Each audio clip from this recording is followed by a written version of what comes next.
said you 100% support President Trump's decision to pull out of the North Korean summit, then the surprise meeting, the leaders of North and South Korea this weekend.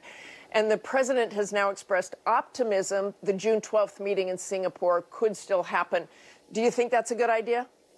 Well, it depends on exactly what it is that we should expect at the back end. I think the first thing we all have to do is stop pretending that we're dealing with the Soviet Union, the old Soviet Union, or that we're negotiating with Italy or France.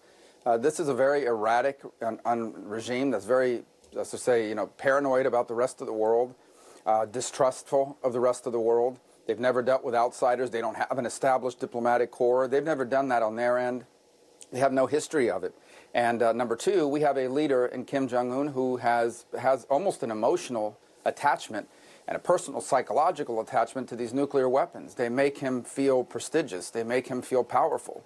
And they have, quite frankly, been what his regime has been known for since he took over 7 years ago. The third is, and the most important of all of it is, can he really get rid of them? Because this is a man who has to figure out how to survive in power for 50-something years as a dictator, and is probably afraid that if he gets rid of these weapons, at some point, someone's going to take him out. And so that's why I think you're seeing this back and forth. From our perspective, the North Koreans ghosted us here for about 2 weeks after all this happened, and we didn't hear from them. There was no talk. You can't walk into the summit where their advance team didn't even show up. If they keep doing that stuff, you're really wasting your time, and more importantly, perhaps elevating them in a way that makes this situation even more dangerous.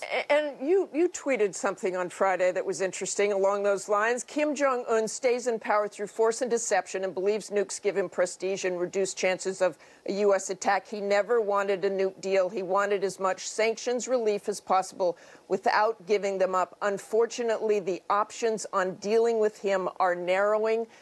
What do you mean by that the options are narrowing? Well, if you don't think you're ever going to be able to reach a deal where he gives up his missiles and gives up his nukes, then you're going to have to make a decision, which is where we've been the whole time, and that is, are you prepared to live in a world where someone like him possesses not just nuclear weapons, but the ability to the mainland of the United States? And if you're not, then you're going to have to do something to go after them at some point. And I'm not in favor of that. It's not something that I relish or just take lightly. I'm just telling you that could very well be the option we wind up with at the end. Because ultimately, I remain convinced that he does not want to denuclearize. In fact, he will not denuclearize, but he wants to give off this perception that he's this open leader, that he's peaceful, that he's reasonable. And that's why you see they basically stopped talking to us for 2 weeks. The president makes his decision, and all of a sudden, he shows up and has this meeting with the president of South Korea. And now they're talking peace again. And now all of a sudden, everything's moving. Senator, he did blow up, it appeared, parts of his nuclear facility. It's a show. He released 3 Americans? It's all a show. It's a show.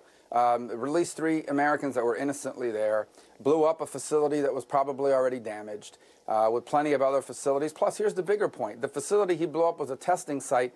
He can test this anywhere. They don't have to have a town hall meeting in North Korea to decide whether to test weapons. He can test them anywhere. In his mind, he thinks he has already proven not only that he's a nuclear power, but that he possesses long-range missiles, and that alone has given him, global standing. A meeting with the President of the United States is something the North Korean dictator elevates him to the status of world leadership, elevates him internally in a time where he's probably facing some significant internal discontent. Well, you call him, Senator, you call him a tyrant and a dictator. You've heard President Trump talk about him. Is he appeasing him too much, in your view?